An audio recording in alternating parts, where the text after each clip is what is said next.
I woke to a sound that didn't belong to mountain mornings. A faint mechanical hiss, like it can exhaling after a long secret. For a second I thought it was a bird. Then the smell hit, sharp, chemical, neon, and the world snapped into a different color. On the dock, under a weak dawn, Ezra's boat looked violated. Neon orange letters, 8 inches tall, ran dripping down 40 feet of white fiberglass. Boat trash. The aerosol can still lay on the planks, cap missing and still hissing its last breath. The paint shone foolishly in sunrise. It made everything ugly. Ezra's boat wasn't just fiberglass and varnish. It was a life braided into knots of memory, 3 decades of careful polishing, midnight repairs, and an old man's stories about trout and storms. The boat had been the spine of our family history, the place you learned how to tie a bowline and how to laugh when a cold wind stole your hat. Seeing the name of our inheritance reduced to a neon insult felt like someone had shaved our surname off the map. There was a notice duct-taped to the windshield. Lakeside Estates HOA violation. Remove boat or face fines. $500 per day after 72 hours. The 72 hours read like a countdown, precise and merciless. Delilah Thornfield's palace of glass glowed across the water. She liked order. She liked lines. She liked control. Her white BMW sat in the circular driveway like a crown. Her heels clicked on my dock before she spoke. Her perfume hit like a weaponized economy-size bottle of floral. Your boat creates unsightly ripples, she announced, clipboard raised. Community standards are clear. I tried to laugh and failed. It's registered. It belonged to my uncle. Her smile was a practice thing. We'll see about that, she drawled, and the words landed like a gauntlet. Within a week, my mailbox filled with certified letters. County complaints appeared, operating an unlicensed commercial vessel, environmental hazards, wake violations. Someone orchestrated this escalation with a bureaucrat's patience. Not random mischief. A message. An attempt to make me small. Neighbors I barely knew offered thin condolences. 12 signatures appeared on a petition claiming the boat degraded their quality of life. When you live somewhere like this, people sign petitions for everything. Colors of mailbox doors, yard ornament thresholds, permissible holiday lights.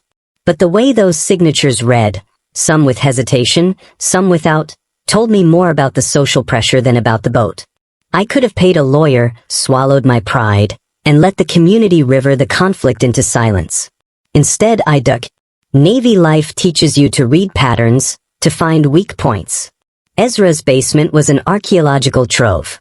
Among oil-stained receipts and hand-scribbled lists of boat parts, one found a yellow deed stamped 1923. Perpetual riparian rights. Grantor retains rights to lake water use. My stomach nodded. If that deed meant what I thought, every dock, every gazebo built on the lake might be trespassing on our family's land. That night I mounted cameras, motion-activated and weatherproof. I bought locks and floodlights. I pushed the deed into a folder labeled evidence and slept on the kitchen floor. The orange paint on my hands wouldn't wash away. It sat there like a brand. This was not just vandalism. It felt like a warning. Someone had chosen to make this personal and visible to the whole lake. By the end of the week, I had neighbors, quiet ones, veterans of petty harassment, bringing me whispered accounts of fines and ruinous legal fees. This wasn't a feud. This was a system. And systems, like sea currents, can be read and countered. Standing on that dock at dusk, I touched the swollen letters, felt the stickiness of betrayal, and understood that the water itself had become a battlefield. The orange warning had been thrown down. If I wanted Ezra's legacy to survive, I had to answer. Delilah didn't knock. She strided across the dock as if the wood belonged to her, heels tapping a rhythm that sounded like court dates. The clip of her clipboard was a drumbeat. She was a woman in a pressed khaki uniform and beige sensibility, the sort who managed personnel problems in corporate towers and then retired into a HOA presidency with an election margin of apathetic votes and terrified compliance. "You're violating community standards," she said, breathing exact righteousness. "Your boat causes visual disturbance and damages the aesthetic of our shoreline." "Ezra kept it maintained," I said. "He loved this lake. He never caused trouble." Delilah tilted her chin. She was precise in her cruelty, the sort of person who weaponizes phrasing. Past precedent does not protect current violations. We must maintain property values. Please remove the vessel. It was a small phrase with a heavy undertow, property values. That phrase carries with it power, social pressure, and the legal scaffolding communities lean on to exclude newness, poverty, or any disturbance to a sanitized lifestyle. It wasn't about ripples, it was about authority. She started a war on paper and procedure. Certified letters replaced conversation. The HOA issued a request that read like an order. They hired a local environmental consultant, a kayaker known to Delilah's charity brunch circle, to produce a report on wake disturbance. Photos of my boat in still frames, captured at the right angle, appeared on community Facebook with captions about ecological concerns. It was surgical: manufacture narrative, mobilize neighbors, freeze the target into isolation. I learned Delilah's method the hard way: gradual attrition charged under the color of civic duty. She didn't need to take you to court to break you. She needed to make the cost of staying unbearable.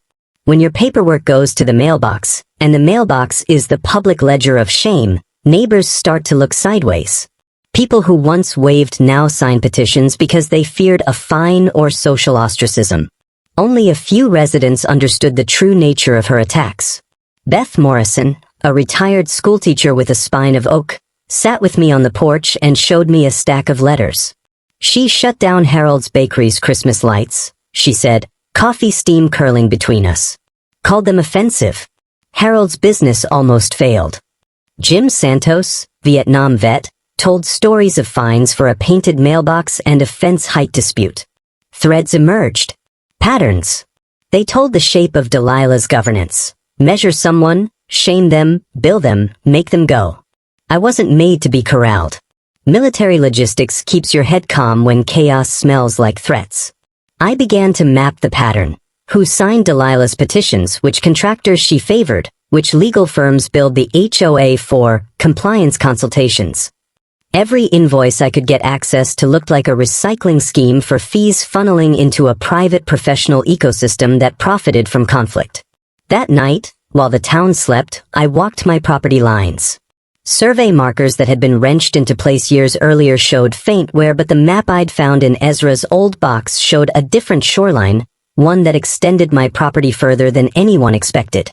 It was small at first, just a single point of leverage, but leverage is what wins these fights. Delilah's power thrived on small humiliations, petty citations about lawn ornaments, threats about children's toys that offended the look of the community, fines dressed up as governance. She preferred tactics that cost neighbors a little pain daily. People who fear fees fear politics. She believed a million tiny blows would be less visible and more effective than a single, dramatic prosecution. Except she hadn't bargained on someone who knew how to log, to preserve, and to present evidence. She hadn't reckoned with fingerprints on a can, or camera footage that caught a white BMW idling near the dock at midnight. She hadn't accounted that Ezra's wiggle of a deed would become an axle turning the entire machine of entitlement. Delilah walked back to her car as if she'd scored a preemptive victory. I watched her climb into that white crown across the water and close the door with the smugness of someone who'd never been denied anything she wanted. She thought the law, as made by committee and polished by attorneys, would always be her armor. She was about to find out how raw steel gets forged. The first act of psychological warfare is always to frame normalcy as abominable. Delilah mastered that art. She launched an information campaign with the ruthless efficiency of a corporate downsizing. Flyers at mailboxes, an op-ed in the neighborhood newsletter, a Facebook page full of worry and sunset stock photos. Protect our shoreline, the flyers read. Preserve community character. They showed my boat, cropped and staged, to make it look gargantuan. Someone had taken a perfectly ordinary image, sharpened the contrasts, and turned the boat into a leviathan. People who only skimmed headlines were primed to be outraged. Then came the operatives, neighbors who had been primed to act. They stood around at dawn with cameras, catching my evening cruises at angles that made gentle wakes look like tsunamis. They timed me, logged my routes, kept notes. It felt like living in a slow documentary where the villain had already been cast and footage was just a matter of scheduling. Anonymous complaints arrived at county offices. Noise complaints, environmental hazard reports, alleged oil discharges. Each letter was bureaucratic, dry, perfect for someone who wanted the machinery of governance to do their dirty work. I watched the pattern emerge. Delilah had discovered the economics of friction. Small costs, repeated, produce compliance. Hire a consultant to claim environmental damage, collect signatures, make the target spend time and money defending. It's exhausting, expensive, and often gets you exactly what you want, obedience. But psychological warfare backfires when you underestimate the person you target. I'm a man who has managed supply chains across oceans. I understand redundancy, contingency, and the way logistics becomes leverage. So I built countermeasures. I fixed the cameras with redundant cloud backups so someone couldn't simply cut power. I posted sign-in sheets and logs. I photographed her volunteers with their time-stamped cameras. When they sent a complaint about diesel contamination, I took a sample the same day and sent it to an independent lab. I followed every attack with documentation. Yet there was an emotional toll. My daughter Sage, 15 and sulking through that strange age, faced whispers and social awkwardness at school.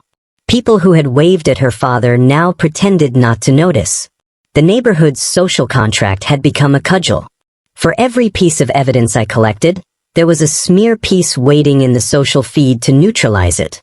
Delilah used an artful blend of legal-sounding rhetoric and social pressure. She would say things out loud at meetings, "This is about protecting children and the environment," and watch people nod. Those words are armor because who wants to defend being against children? But those same words can be hollow shields for spite. I started meeting neighbors at dawn with coffee, sharing evidence and stories. Quiet alliances formed, Beth, Jim, a handful of others. People with their own long grievances tired of being shamed into silence. Our resistance was imperfect and human, assembled in whispers on porches and notes in the mail. Some enemies tried bribery in softer forms.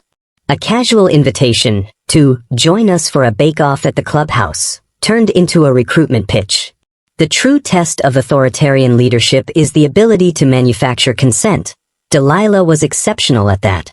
She wasn't forcing everyone into conformity. She was making dissent costly in ways that weren't strictly monetary. It wasn't elegant. It wasn't moral. It was strategy. But strategy lives in the gray where law and pressure meet. I kept records. I filmed interactions. I wrote things down. The more they pressed, the more ammunition I collected. Psychological warfare is a game of perception, and perception can be counterbalanced by evidence.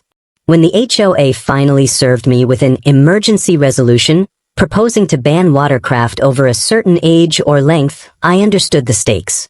They were trying to make my boat illegal by regulation rather than by direct theft. That's how institutionalized harassment hides, inside civic language and committees. That evening, after the meeting, I sat in the cottage with the deed on my lap and the sun low on the water. I realized the war would not be won by noise alone. It would be won in the quiet labor of proof. You wouldn't notice them at first. They look like ordinary people who keep to themselves. Retired teachers, a veteran in a faded jacket, neighbors who water their lawns at dusk. But the archive of petty hate made by Delilah had lined up like a trail of crumbs for anyone paying attention. Beth Morrison was first. Thin, with a teacher's stoop, she had a stack of letters and a file box with receipts. She fined me for tomato cages, Beth told me over coffee. Said they violated the neighborhood look. The fine had been $600. Beth, who once taught 5th grade, is the sort of person who keeps receipts for posterity. She handed them to me like handing over secret maps. Jim Santos had a ledger. Vietnam had taught Jim to notice small patterns, what lawmen call indicators. He showed me case numbers and the dates the HOA levied fines and then quietly withdrew when the residents complained. She waits until you're tired, he said. Then she hits you again. Their stories filled in the outline of a system built on slow collapse, not instantaneous violence. These were not just anecdotes. They were a pattern of predation. People told me about children's birthday floats that had been censured for being the wrong color. They spoke of elderly couples threatened for having mobility ramps inconsistent with the community aesthetic. They told me about legal notices that turned into collections. The HOA didn't have to be right. It only had to be annoying and expensive. Word spread slowly, carefully. People feared Delilah the way people fear thunderstorms that gather without lightning. They know the threat is there even if they can't see who's pulling the storm cloud strings. But when enough people gather with evidence, the storm turns on the manipulator. We started meeting in small groups, on back porches, in kitchens, in the church basement, to swap logs, camera footage, and stories. That's how I met Maria, who had photos of Delilah measuring a neighbor's fence with a tape measure, and how I heard about receipts showing HOA legal fees increasing year after year while maintenance spending stagnated. The math looked ugly. More money leaving the coffers and flowing into litigation firms and consultants. It took time for these small alliances to feel potent rather than purely cathartic. But potency grows when it's organized. Beth had method. She taught people to document incidents the way teachers document classroom behavior: dates, times, witnesses. Jim taught people how to approach municipal offices and file public records requests. We were building a dossier, piece by piece. This underground resistance worked in two ways, practically and morally. Practically, it gave me access to data that could be subpoenaed or used in court. Morally, it reminded neighbors they were not alone. There is enormous destructive power in loneliness. When multiple people come forward, it becomes harder to dismiss their complaints as bitterness or personal vendetta. One ally gave me a tip about Delilah's consultant network. Certain contractors were repeatedly used for compliance checks and always billed at premium rates.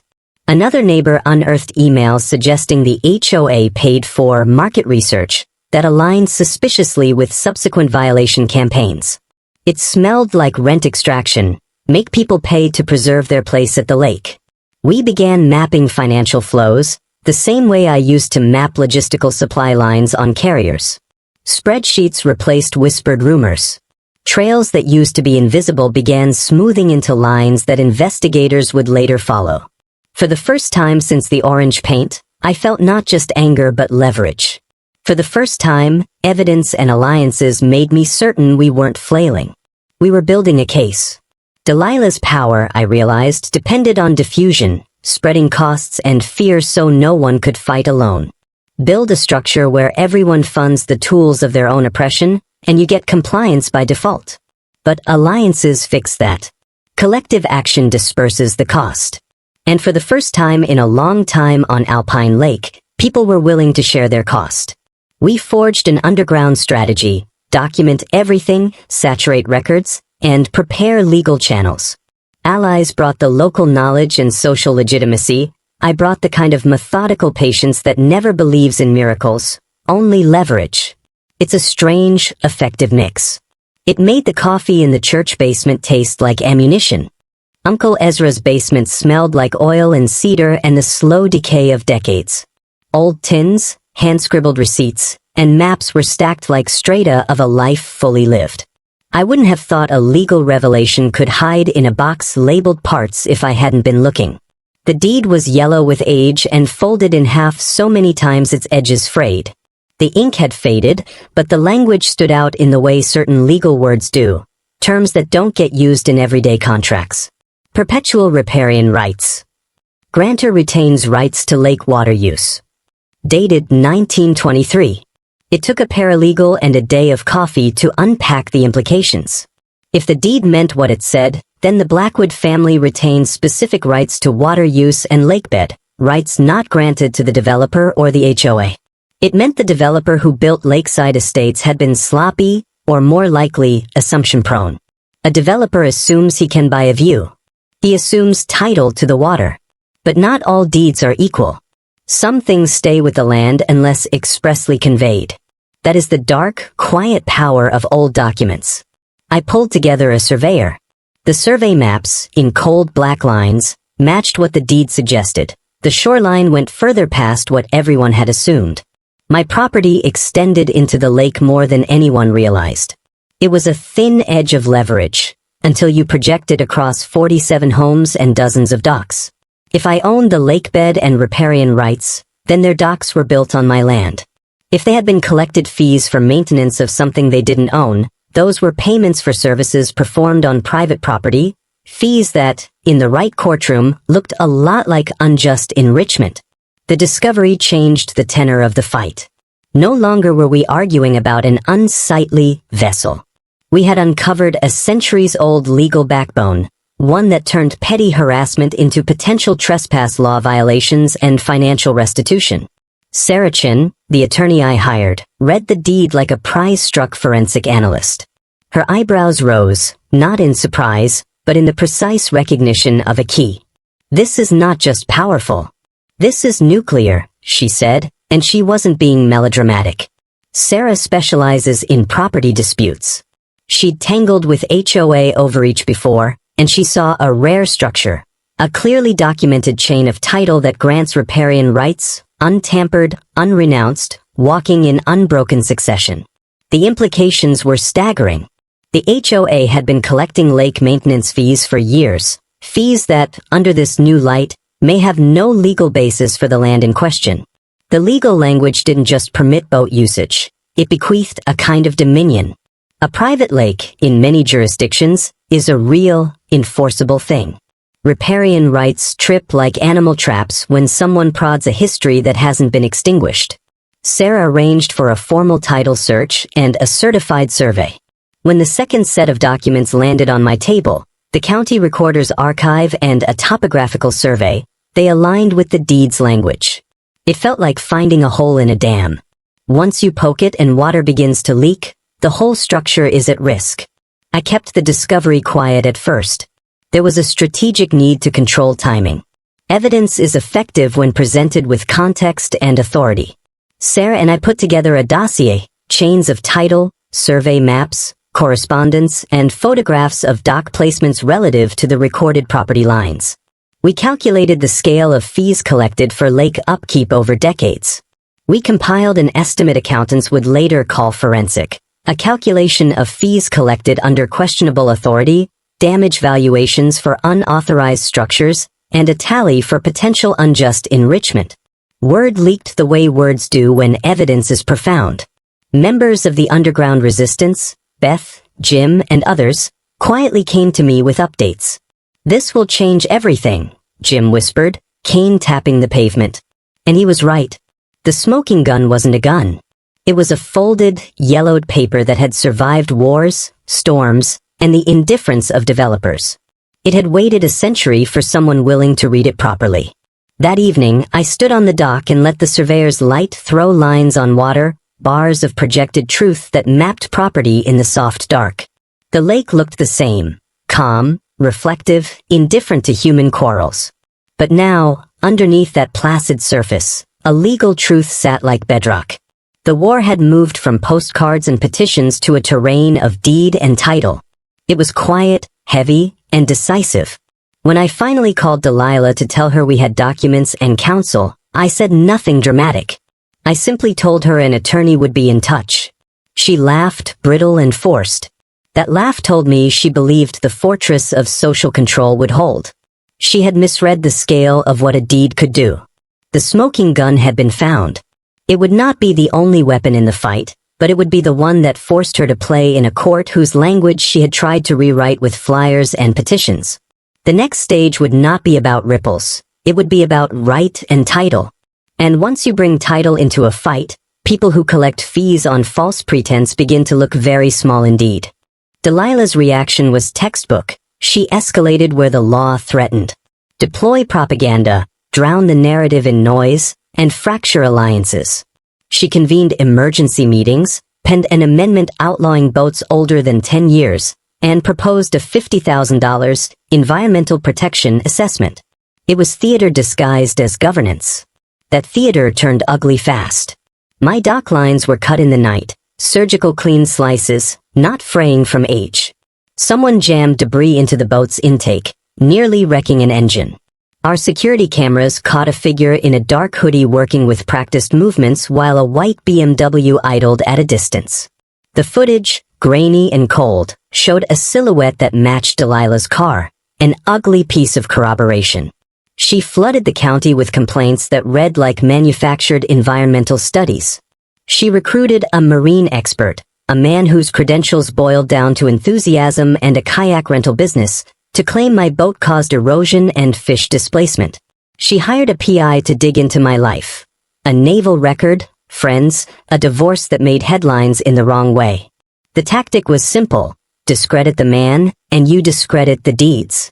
But escalation has costs. For one, it draws attention. The more elaborate and nasty the action, the more likely mistakes get made. Someone left evidence. Someone hit the wrong camera. Someone used the same shady contractor again and again, leaving a trail of invoices. Small things like that matter. We fortified. Redundant cameras on different power circuits. Cellular-backed recording systems that couldn't be killed by flipping a breaker. Floodlight arrays that burned light into the night and made would-be saboteurs visible.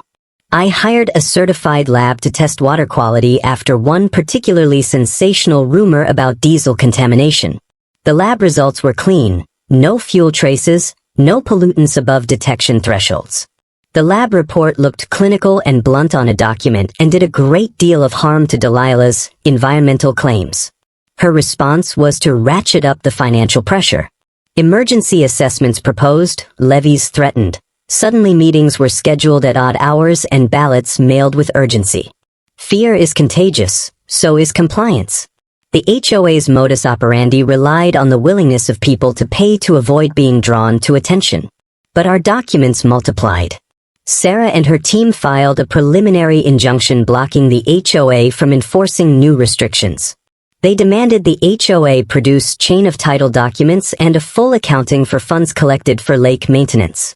It's the legal equivalent of calling coordinates and lighting a flare. It enforces transparency at levels bureaucrats hate. And the more it looked like litigation, the more Delilah's allies scattered. Some board members shuffled papers and worried aloud about fiduciary responsibility. Money spent on legal fees began to show up in the HOA ledger. When money becomes visible, looted by litigation and consultancy fees, neighbors who thought it none of their business start to take interest. With each act of sabotage, with each smear mailed and filmed, we built a counter-archive. The night the dock line was cut, a neighbor called and said she saw a white SUV leaving the area. The license number she gave matched a plate registered to a front for a company that had billed the HOA for gate repairs. The legal and financial threads were starting to tangle. The tactic of escalation grounded in intimidation is effective only when the target is invisible or alone. We weren't invisible. We weren't alone. We were evidence-lined and documented. Delilah could push harder, but her pushes left bruises of proof. As winter rolled in with its clean light, the war ground on. Our cameras captured silhouettes, our lab reports offered airless truth, and Sarah's injunctions blocked the worst of the HOA's emergency measures. But the cost remained. A burned-out engine bay, another vandalized mailbox, and the daily psychological wear on a daughter who watched neighbors' eyes change. Still, each escalation made the pattern clearer to people who once shrugged. This was no ordinary dispute. It was organized harassment backed by a mechanism designed to monetize compliance. That's a crime folks don't recognize when they're living inside it. But a lawyer sees it. An accountant sees it. A surveyor sees it. And once the right professionals look, the structure begins to look less powerful and more like a house of cards. We kept building. Cameras, lab tests, affidavits, notices served. We logged every incident with military precision. For every propane canister left on my dock, for every engine intake stuffed with debris, we responded with a documented record. We made the cost of escalation visible. That's what deters some people. Evidence is a civic mirror they don't like to see themselves in. Delilah pushed harder. She had to. The harder she pushed, the clearer the evidence. The entire war had become a test of endurance, and of proof. And in a country where deeds still mean something, proof can be devastating. When Sarah Chin used words like nuclear, she wasn't being dramatic. She meant it in the forensic, legal sense. That we had discovered a document and a chain of ownership so clear it could topple decades of assumed authority and force a complete restructuring. Sarah assembled a team, title researchers, a surveyor, a forensic accountant. They mapped the county ledger line by line. They audited the HOA's books. The results were precisely ugly. The HOA had collected hundreds of thousands in lake maintenance fees over decades. The ledger showed abnormally large payments to a handful of legal firms and consultants, suspicious, but not illegal if properly justified. Problem: once you map payments against evidence of authority, the logic can be reversed. Sarah's title search uncovered language no one had read in years: prior appropriation doctrine, riparian retention clauses, and specific language in the Blackwood line that had never been extinguished. They discovered the lake had been artificially created by Silas Blackwood in 1918. The original deed had retained exclusive rights to the water and lakebed, rights that had never been relinquished to subsequent developers. That alone would have been a bomb. But the surveyor's map showed the present installed docks, gazebo footprints, and property boundaries, lines that demonstrated widespread intrusion onto land and water that, by the chain of title doctrine, remained Blackwood property. If you own a lake, you own more than water. You control docks, the lake bed, and the structures heaped upon it unless you license access. It's legal plutonium. The forensic accounting piled on. Sarah ordered a tally of fees collected specifically for lake services. She compared invoices to actual contracted work and found a pattern of payments routed to shell LLCs and consultants who provided vague deliverables. Some invoices were for compliance consulting, with line items that read like a dodge, advisory on best practices. Others were payments for emergency response that had coincided with sabotage events. The accountant's eyebrows raised. If this was a legitimate community expense, he said, it's poorly documented. If it's not legitimate, it looks like unjust enrichment and misappropriation.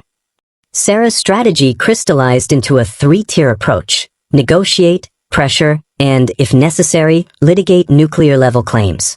The negotiation offer would be generous and rational, licensing access fees at a modest annual rate, $50 a year per household, to preserve public use while recognizing legal ownership.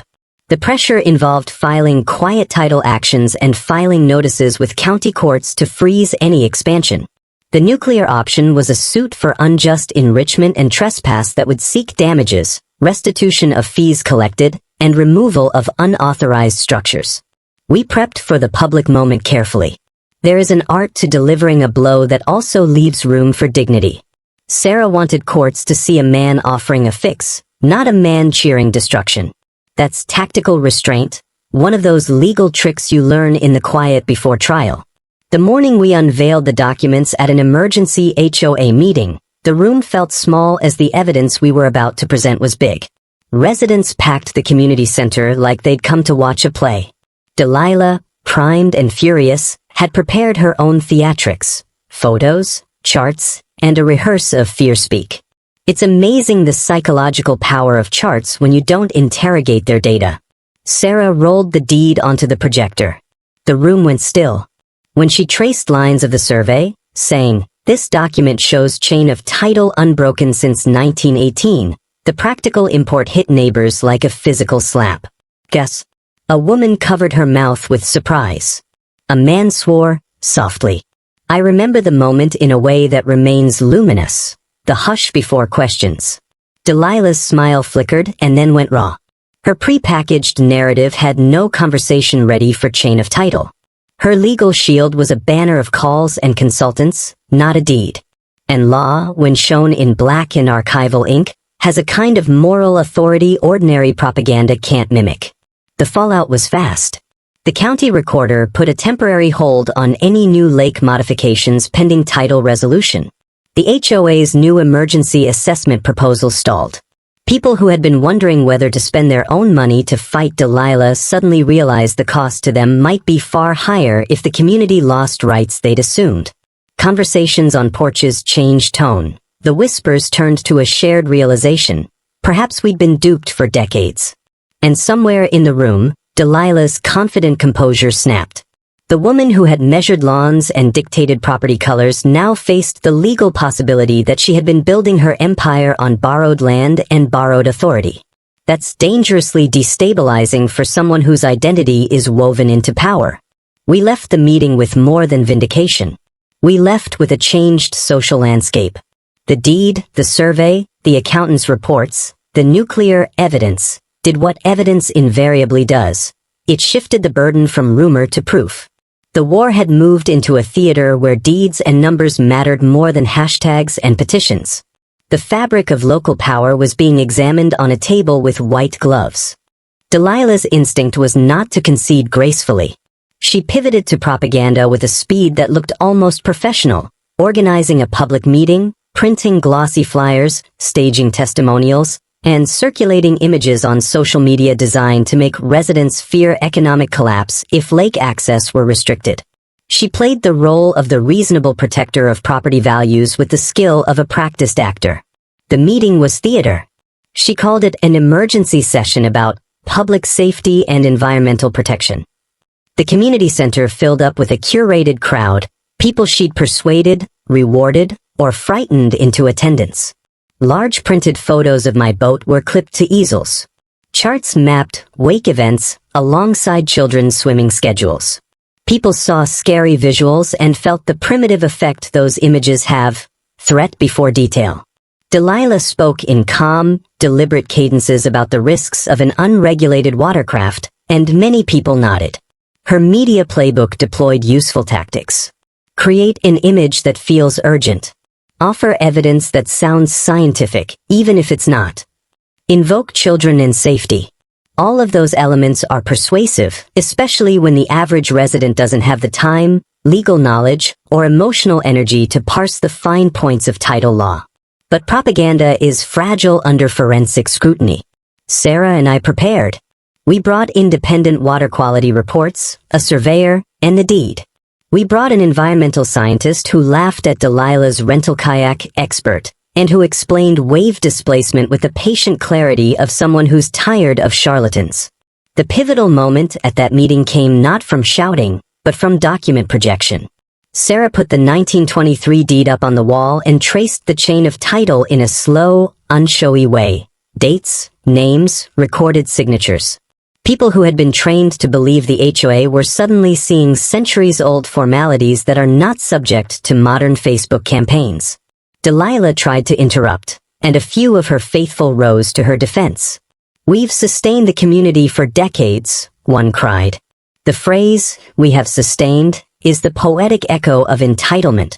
People who fund their identity on the belief that they steward something sacred. That belief can become a caste system when unchecked. The town reporter, who'd once treated HOA dramas like parochial quirks, suddenly smelled real news. The next morning's paper bore a headline that shifted the public frame. Local veteran claims lands, pokes hole in HOA authority. Social media followed. Once something hits public view at scale, pressure moves into new territory: legal accountability, county oversight, and public shame. That was Delilah's miscalculation. The more spectacular her theatrics, the easier it was to produce the counterdata that made her theatrics look like flimsy stagecraft. We had lab reports, survey maps, and audits. We had sworn affidavits from people who had been subjected to harassment. We had a pattern, collection of fees, questionable contracts, and escalating punitive measures against anybody who questioned the process. Even so, the propaganda damaged morale for a time. Families who had paid assessments for years felt bewildered, not at the math but the betrayal. They had been given an identity as members of lakeside estates, and identity is a fragile currency. When identity gets shaken, people hold on to their anchors, which sometimes are politicians, community leaders, or the most vocal narrative. But when the anchors are ripped up and displayed to daylight, the people who benefited from the old system either flee or adapt. Some board members began asking public questions at HOA meetings. The treasurer started asking for line item documentation. A few of Delilah's staunchest supporters, when shown invoices and payments, walked away, bewildered at the scale of the expenditures. This chapter of the war taught me something crucial. Propaganda works best if you let it go unchallenged. The moment you assemble evidence and distribute it widely, clear, careful, and unassailable, the brittle narrative cracks like old paint. Videos and social posts that once seemed persuasive now looked like theater. And the power of documentation, title searches, lab reports, and survey maps became our counterpropaganda. Delilah still had tricks. She still had allies. She still had legal counsel ready to argue about procedure and quorum and bylaws. But the social substrate that provided legitimacy to her campaigns had been pierced. That vulnerability would become central to how the next stage of the fight played out. The community center that night felt more like a courtroom than a meeting place. People filled every chair, cluster of folding seats, and standing corner. Cameras blinked. The local reporters were there in force. Delilah, poised and icy, strode to the podium with the practiced arrogance of a woman used to getting what she wanted. She called the meeting about community preservation. She had her charts, her photos, and a handful of neighbors readied with rehearsed concerns. It was going to be a show. She intended to crush dissent with spectacle. When my turn came, I didn't shout. That's not my style. Military training does not encourage melodrama. It does encourage clarity. I connected Sarah's laptop to the projector and said, simply, I want to show you a document. Then I projected the 1923 deed across the room. Silence is a curious thing. It swallows breath and feeds anticipation. As the deed filled the screen, ink faded but legible. People leaned forward like a congregation listening to something sacred. Sarah walked the room through the chain of title, the language of riparian rights, the survey measurements, and the forensic accounting of the HOA's collected fees. She spoke with the calm conviction of a prosecutor laying out a case. Gasping followed the explanation. Neighbor faces shifted from indignation to confusion, then to a dawning sense of betrayal. The math hit them. Decades of fees collected for maintenance of land they didn't own. Docks placed without express permission on land that belonged to an ancestor none of them could name. Delilah's face drained of its confident color. She tried to insist on prescriptive rights of usage, the legal argument that a long history of usage grants rights over time. But Sarah punctured that argument with records. There had been no explicit conveyance of water rights to the HOA. The prescriptive claim looked shaky next to written deeds. When I stood and spoke, I did not seek vengeance. I offered a practical solution, licensing. $50 a year per household, an acknowledgement of my ownership, and a guarantee of continued access with a formal, legal arrangement. I offered this to preserve neighbors' access without litigation. I didn't want to bankrupt the community. I wanted to end the paranoia and abuse. Delilah had one last attempt, a fury of pronouncements about economic collapse and property values. She said I'd ruined everything. She threatened legal action. The room hummed with fear for a second, but that second broke like dry glass. People were tired of the fear. They had seen the evidence. Their minds were open to a solution that preserved both their enjoyment and the rule of law. By the end of the meeting, the mood shifted. The board convened an emergency vote. The community decided to pause all assessments and to allow time for negotiation. Within days, Delilah's circle dispersed. Some sold their homes. Others stayed and faced reality with a new kind of scrutiny. The legal tides had turned. I remember stepping outside afterward, the night air cold and clean, and feeling a kind of release. The mic drop wasn't theatrical to me. It was simply the appropriate end of a long, methodical process. Evidence and law had done their brutal, fair work. We had offered solutions that avoided scorched earth litigation.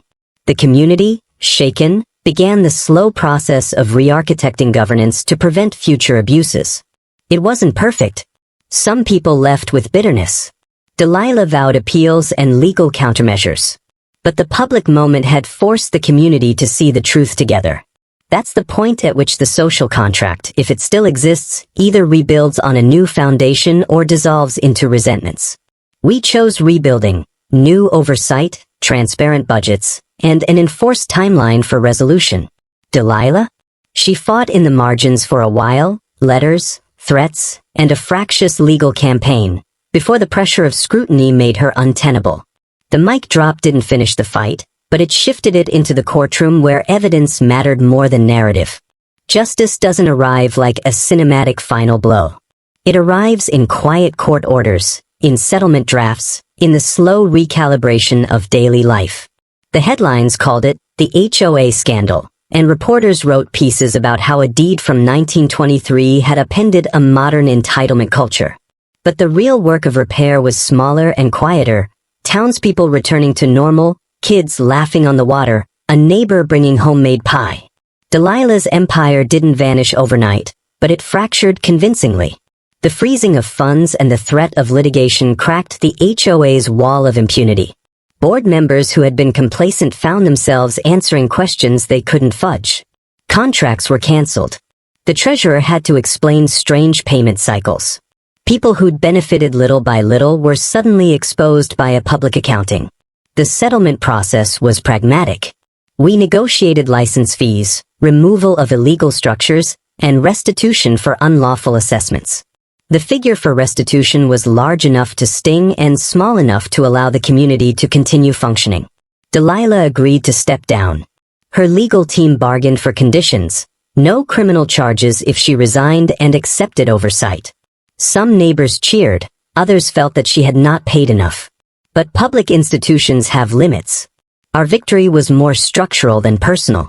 The lake itself changed. We held town workdays to repair docks and install properly permitted structures. Dues decreased as a new board reallocated funds to actual maintenance. The paranoia evaporated slowly. People who had once been cautious about waving at one another now spoke in the grocery store checkout lines. Sage, my daughter, came to summer like a transformation. The girl who once fulminated through our weekend visits began to learn knots and to laugh at the way her dad fumbled at first. The boat that had been defaced turned into a symbol, not of petty outrage but of reclaimed history. We turned part of the settlement money into a scholarship for environmental science, a small echo of justice that would invest in future guardians of the lake. Legally, the case had ripple effects. Neighboring communities started auditing their HOA contracts. Lawyers circulated the precedent. State legislators discussed tightening reporting standards for HOA finances. The small legal reforms were slow-moving, but they mattered. They make it harder for a single personality to accumulate petty jurisdictional power. But the victory was not total. Some people left in anger, selling their homes and carrying bitterness into new neighborhoods. Some contractors who had profited quietly retreated to other jurisdictions. And somewhere, likely, a similar friction of entitlement spins quietly in another development. Power, once learned, tends to relearn itself. That's why vigilance is not a one-time act but a living practice. Still, the overall arc was irreversibly positive. The dock lines were repaired. The orange paint, sanded and polished away, left scars but not memory shreds. We built a new governance structure, elected a sensible board, and created transparent auditing. We invited the county to supervise a transition period. And we agreed, as a community, to codify the rights and duties around the water. I walk the dock most mornings now. The lake is a mirror, calm, reflecting mountains and a sky that shifts between iron and gold. I think about Ezra's life, how he lived simply and shared freely. I think about small justice, about how a deed in a cigar box can become a mighty instrument when someone reads it and acts. There is an old paradox in victory. You win the fight but accept its costs. For us, the costs were time, reputation bruises, and the slow burn of anxiety at nights. The gains were real, restored rights, protected families, and a precedent other communities could rely on. When kids shout and race small boats across the morning, or when new neighbors set up harmless lawn displays, I feel something close to peace. The fight taught us a hard lesson. Community is not merely rules on a page, it's a living thing that needs accountability, compassion, and watchful citizens. Delilah eventually moved away. In her place, Beth Morrison was elected president. The community changed from a closed system of petty enforcement into a more open council that solicited input. Dues dropped, maintenance improved, and the scholarship we established brought real people into classrooms studying environmental law. Sometimes, on quiet nights, I still imagine an orange can hissing on the dock. The memory is a scar, reminder, not wound. We are altered, but resilient, exactly what Ezra would have wanted. And I know now this strange truth. Institutions may be built by people with clipboards and power, but they can, under pressure and with care, be reformed by people with deeds and courage. The waters lap at the hull. The boat, repaired and re-sanctified, cuts through the surface with careful wake. Sage laughs at my clumsy docking. The neighborhood that once feared a micromanaging queen now finds daily life quieter, kinder. Sometimes justice is long, procedural, and far from perfect. Other times it's as quick and precise as a well-laid survey. We got both, and for that we are richer than the sums in the HOA ledger. And when I think of Ezra, I picture him smiling under the portico as the boat glided out at dawn, content that his lake had become a place not of dominion, but of shared and respected freedom.